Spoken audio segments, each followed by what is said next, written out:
90 రోజుల కోర్సు పూర్తి చేస్తే చాలు 100% ప్లేస్మెంట్ సపోర్ట్ తో సాఫ్ట్వేర్ జాబ్ మీ సొంత. వెంటనే కోడ్ జ్ఞాన్ డెస్టినేషన్ ని సంప్రదించండి. వాళ్ళకి ఎలా ఉంది, వాళ్ళకి ఏ విధమైన సర్వీస్ అందించి వాళ్ళని బతికించుకోవాలి, ఈ ఘటనకి ఎవరు కారణమో దాన్ని కనిపెట్టి మళ్ళీ జరగకుండా చూసుకోవాలి. ఎందుకంటే ఈ రోజు కూడా మళ్ళీ టోకన్లు ఇచ్చే కార్యక్రమం ఉంటుంది కాబట్టి అవి చేయకుండా మళ్ళీ నీతిమాలిన రాజకీయాలు చేస్తూ దాని నుంచి తాను తప్పించుకోవడం కోసం ఈరోజు ఏ విధంగా అధికారుల నిర్లక్ష్యం అని చెప్పి ఆయన ఒక స్టేట్మెంట్తో దీన్ని కొట్టేయాలని చూడటం నిజంగా ఈ రాష్ట్ర ప్రజలందరూ కూడా అసహించుకుంటున్నారు.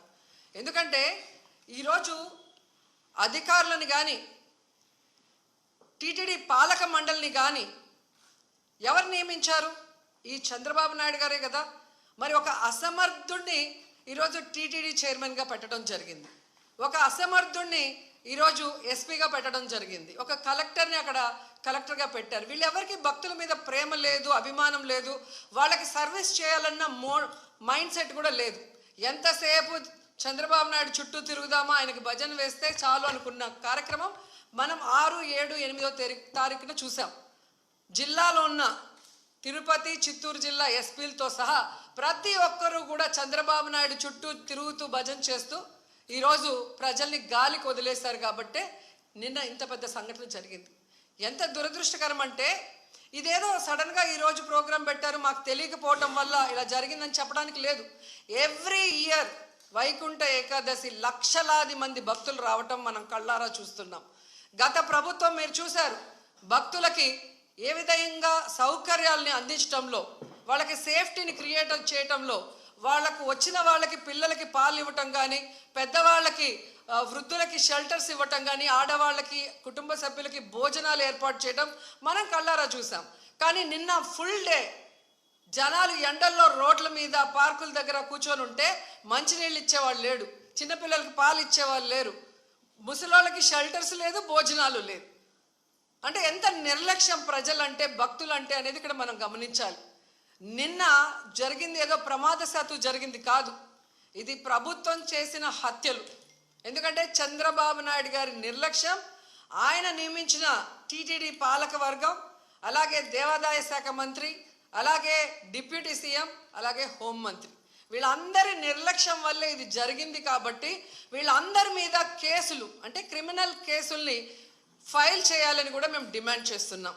ఎందుకంటే మొన్నే మనం చూసాం తెలంగాణలో ఒక సినిమా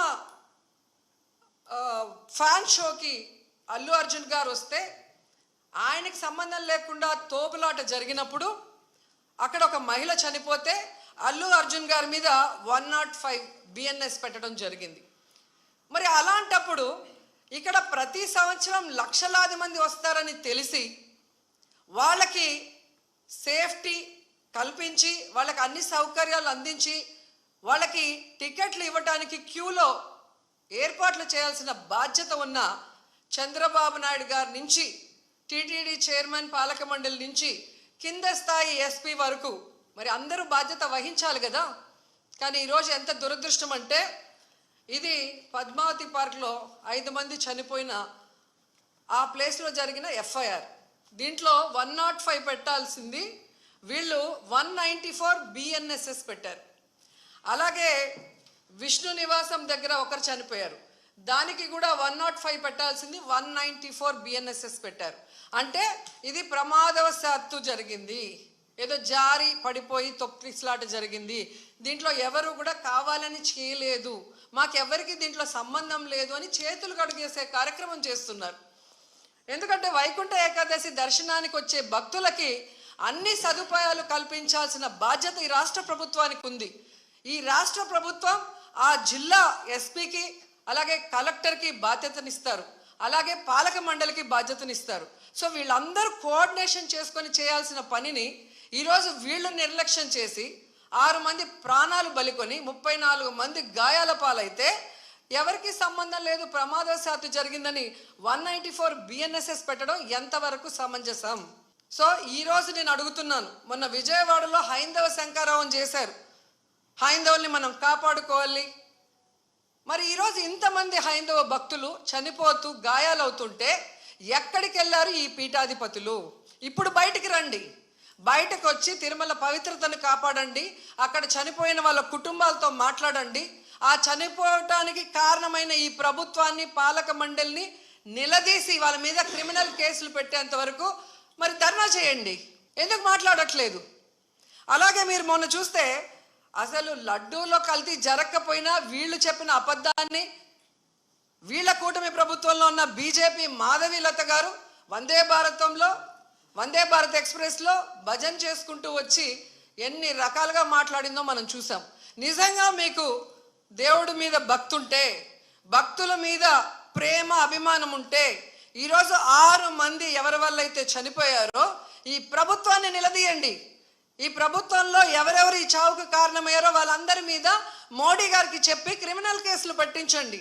అంతేగాని ఈరోజు మీరు పూసుకొని మీరు చేస్తే మాత్రం అది కరెక్టు, వేరే వాళ్ళు చేస్తే తప్పు అన్నట్టుగా దొంగ మాటలు చెప్తూ ఎవరి మీద దుమ్మెత్తి పోయాలనుకుంటే ప్రజలు అన్నీ గమనిస్తున్నారు. అండ్ ఈరోజు మీరు చూస్తే మోడీ గారికి కూడా మేము విన్నవించుకుంటున్నాం.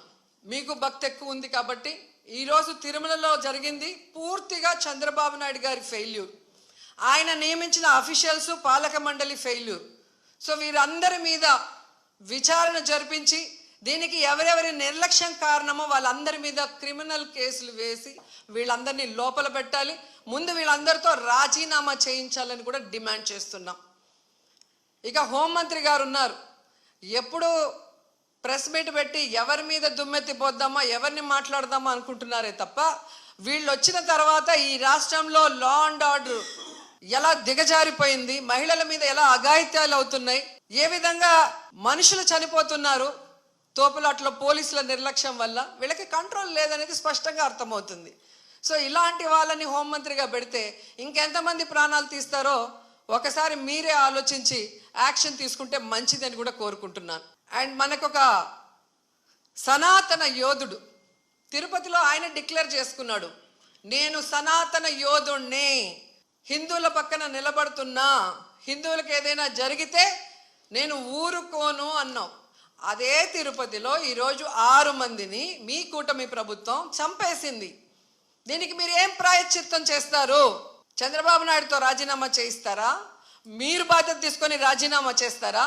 లేదా టీటీడీ చైర్మన్తో రాజీనామా చేయిస్తారా? హోంమంత్రితో రాజీనామా చేయిస్తారా? లేదా అందరూ కలిసి కట్టకట్టుకొని రాజీనామా చేస్తారా?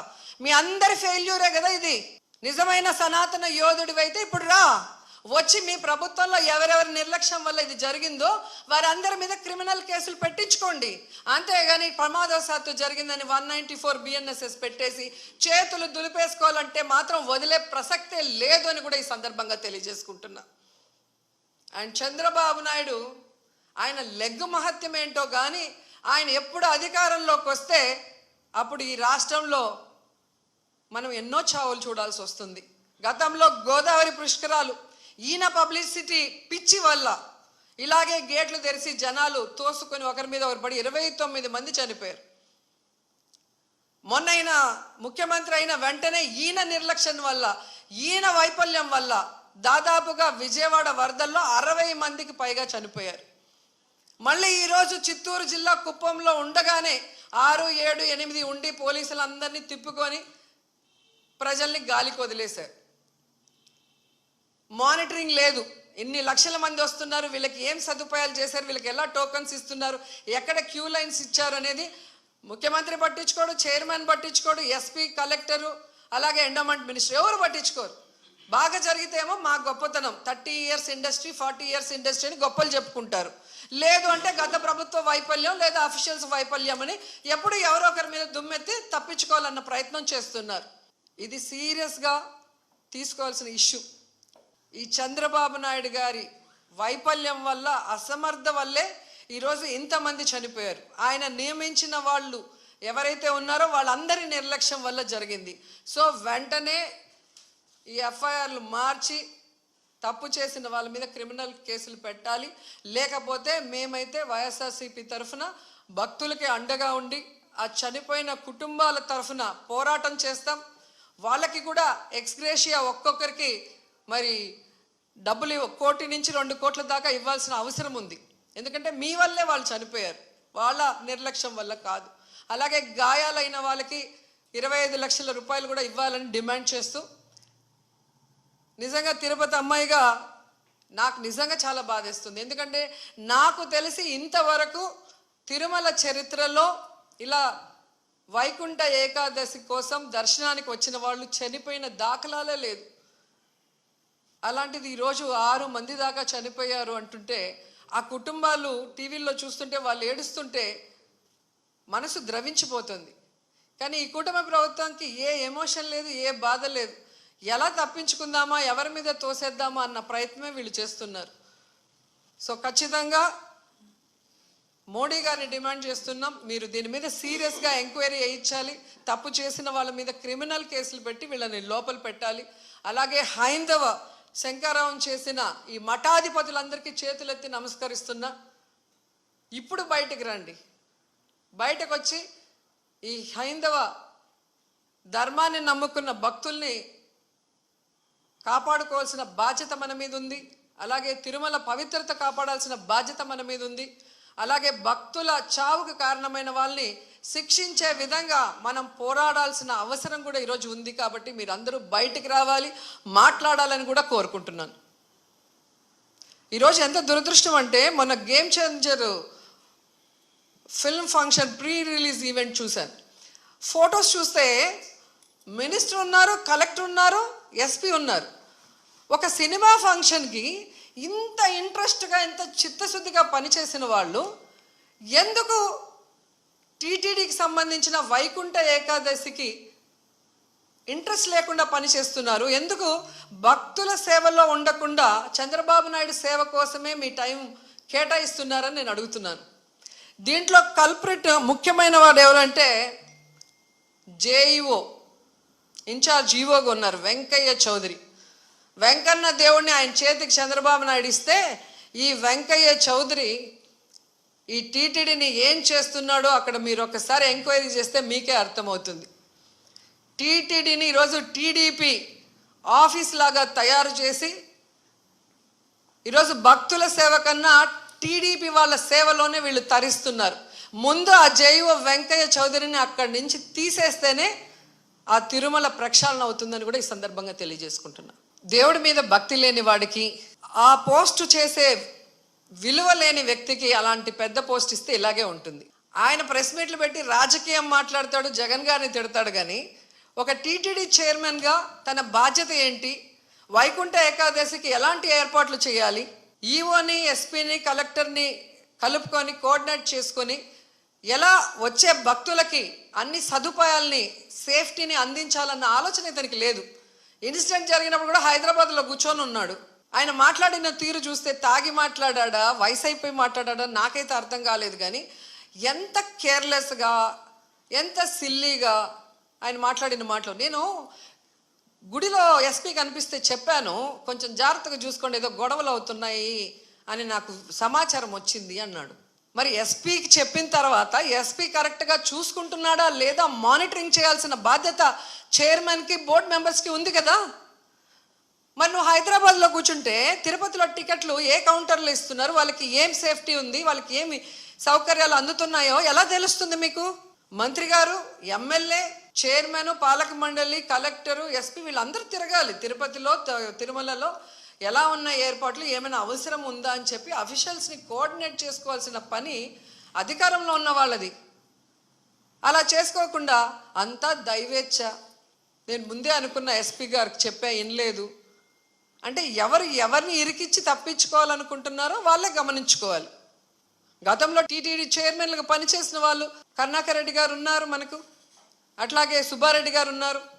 ఎంత చక్కగా భక్తుల సేవలో వచ్చిన వాళ్ళకి అన్ని సౌకర్యాలు అందించి అందరూ కూడా దర్శనం చేసుకొని తరించే విధంగా ఎలా ఏర్పాట్లు చేశామో 5 ఏళ్ల కాలంలో భక్తులను అడగండి.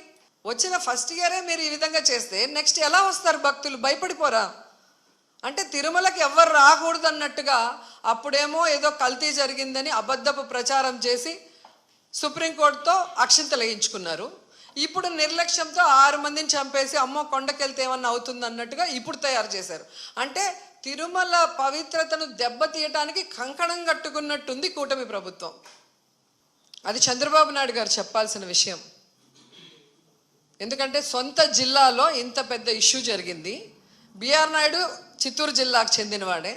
మరి జిల్లాలో తిరుమల పవిత్రత గురించి తెలుసు, ఎన్ని లక్షల మంది వస్తారు వైకుంఠ ఏకాదశికి ఇద్దరికీ తెలుసు.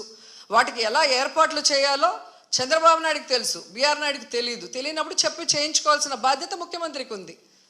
అలా చేయడం చేత కాని వాడికి చైర్మన్ పదవి ఇవ్వకూడదు. ఏ లాలూచితో ఇచ్చారో వాళ్ళు చెప్పాలి. ఎవరిచ్చారు రిపోర్టు? ఏ ఆఫీసర్ ఇచ్చాడు చెప్పండి. మరి డిఎస్పీ ఎవరిని అడిగి తీశాడు? ఆయన ఓన్గా ఆయన తీయడు కదా. మరి ఎవరు ఆయనకి ఇన్ఫర్మేషన్ ఇచ్చాడు తిమ్మని చెప్పి? అది కనుక్కోవాలి కదా ఎవడో ఒకటి మీద. ఇప్పుడు చంద్రబాబు నాయుడు అఫీషియల్స్ అంటాడు, అఫీషియల్స్ ఏమో డిఎస్పీని, అంటే ఎవరిని బలి చేద్దామా అన్నారు. కానీ కానిస్టేబుల్ మీద ఇలా డిఎస్పీతో ఆగినారు. వినేదానికి కూడా నమ్మకంగా ఉండాలి కదా. ఒక అబద్ధం చెప్పినా మీకు బిఆర్ నాయుడు నేను ఎస్పీకి చెప్పాను, నాకు గొడవలు అవుతాయని ఇన్ఫర్మేషన్ ఉంది, జాగ్రత్తగా చూసుకోండి అని నేను చెప్పాను అని ఆయన చెప్తున్నాడు. మరి అది ఎక్కడ ఎవరి ఫెయిల్యూరు? ఎస్పీ ఫెయిల్యూరే కదా. మరి ఎస్పీ మీద ఇవ్వకుండా డిఎస్పీ మీద ఎందుకు ఇచ్చారు? అంటే అబద్ధాలు ఎవరికి నచ్చినట్టు వాళ్ళు ప్రెస్ వాళ్ళు రాగానే తెలియక చెప్పేశారు, దాంట్లో వాళ్ళే ఇరుక్కుపోతున్నారు. ఇది ఎవ్రీ ఇయర్ జరిగేదే కదండి. ఇప్పుడు కోవిడ్ లాగా ఏదో సడన్గా వచ్చింది, అది ఎలా ఉంటుందో తెలీదు, మేము చేయలేకపోయినామంటే అర్థం ఉంది. అలాంటి సమయంలో కూడా జగన్మోహన్ రెడ్డి గారు వయసులో చిన్నవాడైనా ఇండియాలోనే బెస్ట్గా ఈరోజు ప్రజల్ని కాపాడుకోవడానికి, వాళ్ళకి వైద్యాన్ని అందించడానికి, వాళ్ళకి టెస్టింగ్లు చేసి, వాళ్ళకి కోవిడ్ సెంటర్లు ఏర్పాటు చేసి, వాళ్ళకి నాణ్యమైన ఫుడ్ పెట్టి, మళ్ళీ వాళ్ళు బయటికి వెళ్ళి పని చేసుకోలేరని 1000 రూపాయలు ఇచ్చి బియ్యము కూరగాయలు అన్నీ ఇచ్చి ఎలా కాపాడుకున్నారు? కోవిడ్ గురించి తెలియనప్పుడే ఆయన అంత చేస్తే నీకు ఎవ్రీ ఇయర్ జరిగేది కదా. ఇది ఎన్ని లక్షల మంది వస్తారో తెలుసు కదా. తెలిసినప్పుడు ఏర్పాట్లు చేసుకోవాల్సిన బాధ్యత మీకుంది, దానికి మాట్లాడుకోవాల్సిన బాధ్యత మీకుంది. అవన్నీ వదిలేసి ఎవడో ఒకటి మీద వేస్తే ఒకడికి సంబంధించింది కాదు కదా, ఇది లక్షలాది మంది భక్తులకు సంబంధించింది. రేపొద్దున వీళ్ళందరూ పైకి వస్తారు కదా దర్శనానికి, అప్పుడు ఇంకా ఎక్కువ తోపులాట ఉంటుంది. మరి అక్కడ ఎలా కంట్రోల్ చేస్తారు? సో ఇది ఎవడో ఒకడిని బలిపశు చేయాలనేసి టీవీల్లో వార్తలు ఇస్తూ ఎఫ్ఐఆర్లో మాత్రం ప్రమాదవశాత్తు జరిగిందని రాయటం. మీరు ఆలోచించండి, ఇది తప్పించుకోవడానికి చేస్తున్న కార్యక్రమం. భగవంతుడు వీళ్ళని వదిలిపెట్టడు, ఈ తప్పు చేసిన వాళ్ళని వదిలిపెట్టాడు. అట్లాగే కేంద్ర ప్రభుత్వం కూడా సిన్సియర్గా దీని మీద ఇన్వెస్టిగేషన్ చేయించి తప్పు చేసిన వాళ్ళ మీద క్రిమినల్ కేసులు వేయాలి. అది మా డిమాండ్. అలాగే చనిపోయిన వాళ్ళకి, క్షతగాత్రులైన వాళ్ళకి ఎక్స్గ్రేషియా ఇవ్వాల్సిన బాధ్యత ప్రభుత్వానికి ఉంది. అది ఇమీడియట్గా చేయాలి. చేస్తారు, ఇవ్వరు. గతంలో చేసినవి కూడా ఇంతవరకు అందలేదు. వాళ్ళంతా సీరియస్ ఇష్యూ అయినప్పుడు ఊరికే అట్లా, అది ఇప్పించాల్సిన బాధ్యత మన అందరి మీద ఉంది.